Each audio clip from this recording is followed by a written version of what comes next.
ugu horeyn adigu ma leedahay wax qorshe ah ha noqdo mid sanadkan aad degsatay ha noqdo mid maskaxiyan ha noqdo mid aad caadi sanad walba u soo degsan jirtay tan xigta maxay qorsheyntu muhiim u tahay sidee loo qorsheeyaa si wax ku ool ah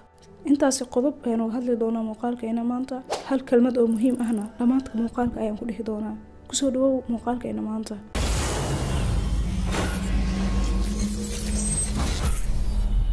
السلام عليكم ورحمة الله وبركاته واندي سلامي دمان وراه من ربات جوجتان واني وهلاشي سمي محمد يوتيوب نيالك عداوني سيدنا وسمي داعات كسولات اكو عصبتاهي سبسكرايب سار مركا ليسكسو نقود وناكسن موقال كاني مانتا وحان وهالي دونا قضب هديسي لو فيريو يعني كو وناكسنا انا كهالو انتو نصانت كبلابان كهر بس اسوال بايهاتو وواح وقت والبلو باهي هاي وقت والبان لغا هدلي كارو وقت والبانا لقوان كارو sida ognahay sanad cusub ayaa noo bilowday dhawaan oo hada bishiisii ugu horeysaba ay gabagaba tahay hadaba dhamaadka sanadka waa waqtiga ugu fiican in laga fikiro sanadkii tagay oo la dejiyo yoolalka xiga ee sanadka ku soo food leh yacni aad ku socon lahayd waxay ka caawin kartaa marka taas inaad gaarto yoolkaagii shakhsi iyo kuwa xirfadeedba hadaba maxay qorsheyntu muhiim u tahay waxaa jira sababo badan oo ay qorsheyntu lama huraan u tahay marka hore waxay ka caawin kartaa inaad diiradda saarto oo aad dhiirigeliso waxaad u baahan tahay markaad leedahay qorshe waxaad garanaysaa waxaad u baahan tahay inaad samayso si aad u gaarto yoolkaagii sidoo kale taasi waxay ka caawin kartaa inaad jidka u sii socoto oo aad iska ilaaliso waxyaabaha ku jeedinaya ama ku bedelaya marka labaad qorsheyntu waxay ka caawin kartaa inaad samayso go'aamo wanaagsan markaad si cad u fahanto yoolkaaga waxaad samayn kartaa go'aamo la jaan qaadaya yoolkaas tani waxay ka caawin kartaa inaad iska ilaaliso inaad samayso doorashooyin aan ka caawin doonin inaad gaarto natiijada aad rabto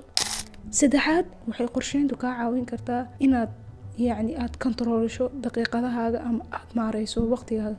markaad ogaato waxaad samayn lahayd waxaad dareemaysaa inaad gacanta ku hayso noloshaada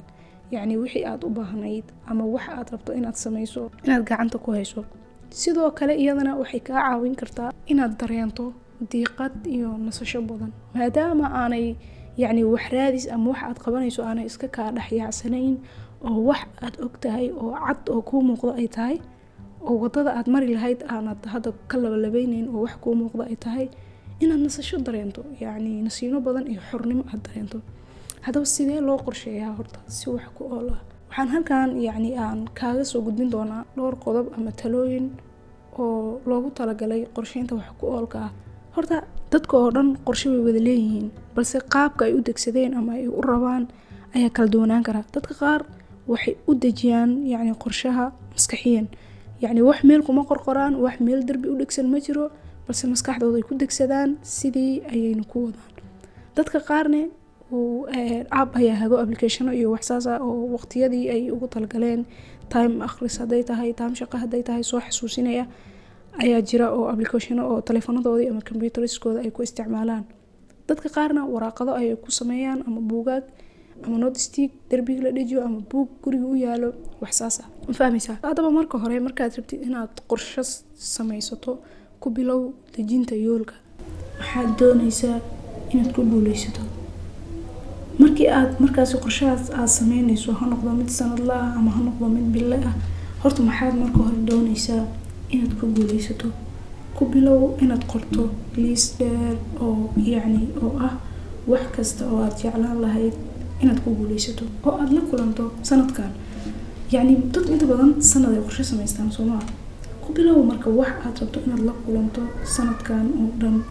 iyadoona aadan markaas aanad u eegayn midka weyn midka yar midka macquulka ah si walba dibaad ka kala shaandhaysanaysaa midda labaad qeex yoolkaaga si smarti ah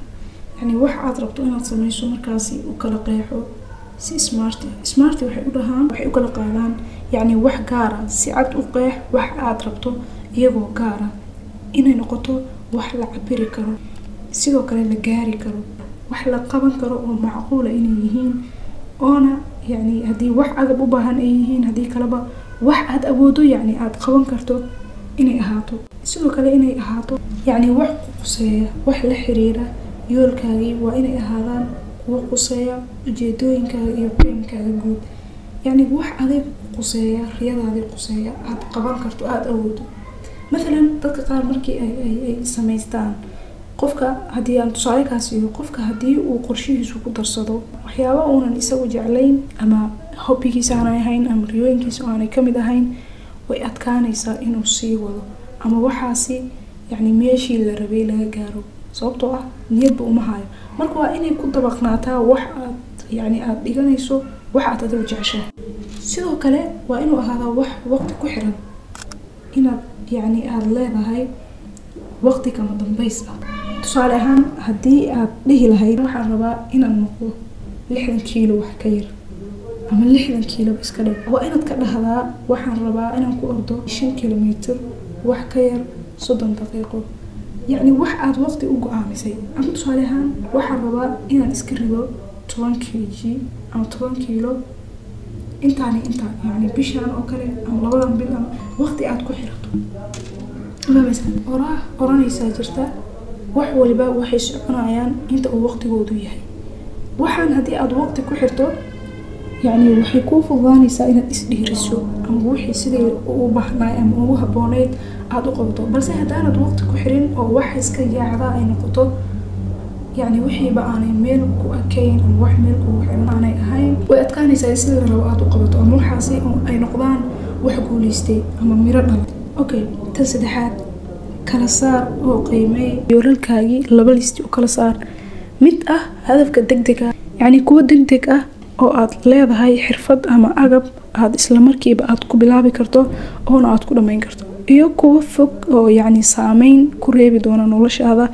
oo aad ku qiimeynayso yoolalkan adag oo يعني aanad u haysanin wax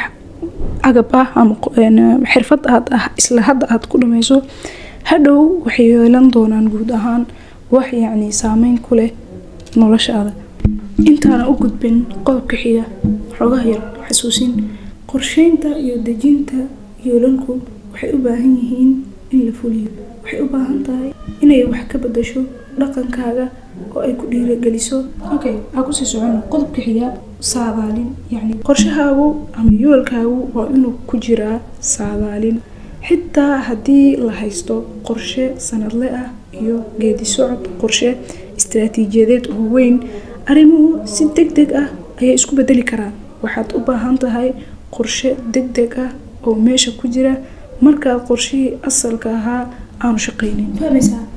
hadii si kale u dhigno inaad lahaatid yani qiyaas aad kula socoto waxaan ma suurta galeen yani wax suurta gal oo socdo miya aad saadaalin aad samaysato in wixii ay ku soo dhow yihiin in aad isdhiibayso in aad yani ka gaabisay in aad isbeed ku socoto يعني wax wada inay qorshaha ugu jirto okay qodobka xiga hubinta joogtada ah la qabso naftaada jeeg aan gorgortan lahayn toddobaadle ah isticmaal waqtigan si aad dib ugu eegto yoolalkaaga yani saacad ka samayso waqti maalinle ah aad dib ugu eegto yoolalkaaga yani waxa aad qabatay wax ku qabsoomay iyo waxa aanay wali waxba iska bedelin oo aad hagaajiso qorshayaashaada si aad ula socoto u fahanto inaad joogteynaysid iyo kale joogteyntu la soco waa furaha yani qorshe waliba waxa fure u ah joogteynta marxaladda xigta ama qodobka siixiya la xisaabtanka yani inaad isla xisaabtanto ama aad raadiso qof kugu lamaan ama saaxiib ha noqdo ama qof kale ha noqdo waa inaad heshaa la xisaabtan tani way ka duwan tahay midii naftaada kaliya aad is xisaabinaysay ama waqti aad u yeelatay inaad dib u eegto wixii kuu qabsoomay raadi lamaane isla xisaabtanay yani qof aad isla xisaabtantaan waxay noqon kartaa tani la taliye oo kale ama saaxiib si aad jidka ugu sii socoto oo aad u dhiirato yani ay ku dhiirigeliyaan sometimes waxaad u baahan tahay si walba aad u tahay qof adag ama isdhiiri kara mararka qaar kama maarantid inaad lahaato qof saaxiib ah ama la taliye oo yani ku dhiirigeliya ama aad la socodsiiso marxaladahaaga meesha ay marayaan fahmaysaa xusuusno qorsheynta sanadkaaga waa ka faa'iideysiga waqtigaaga iyo fursadahaaga waa hami iyo waaqici iyo ismilicsi joogto ah oo isugu jira aan ka dhigano yani sanadkeeni ama qorshayaasheena dadka qorshooyinka si kala duwan ay u dhigtaan tusaale ahaan aniga badanaa yani ma yahay dadka qorshaha inta sameeya meel ku dhajiya waxa u badanahay in qorshaha maskaxiyeed aan sameeyo aslanna ma ahayn guud ahaan dadka sanad walba bilowda sanad waliba dhaha qorshe cusub ayaa i bilowday waxaa laga yaabaa sanadkaas in uu iigu dhamaado anigoo qorshe hore aan lahay uu qabyo yahay balse sanadkan waxaan isku dayay in qorshayaal cusub aan sameeyo sidaas darteed ayaana yani qodobadii aan is iri waa yani qorshahaagii waad ku dartay ama kuwa ugu muhiimsan aan u arkay ayaana idinla wadaagay hadaba aan idin dhaho qodobka muhiimka aan muuqaalka bilowgiisii aan ku sheegay oona aan iri dhamaadka muuqaalka aan ku dhihi doonaa balayn ama qorshe ama yool aad samaysatay wax ma hagaajiyo kumana gaarsiiyo guusha yani keligooda isma wadaan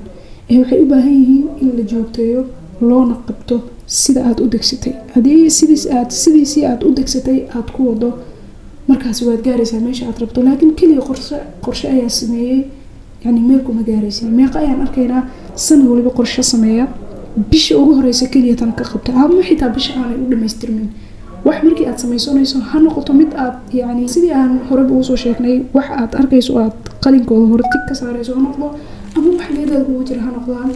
just waxay u baahan yihiin oo muhiimad ay tahay in la qabto ama la joogteeyo intaasaan ugu talagalay inaan idinla wadaago maanta oo ku mahadsan tahay daawashada muuqaalka aad daawatay fadlan ilo muuqaalka inaad like saarto aadna sii share garayso assalaamu calaykum waraxmatullaahi wabarakaatuh bye bye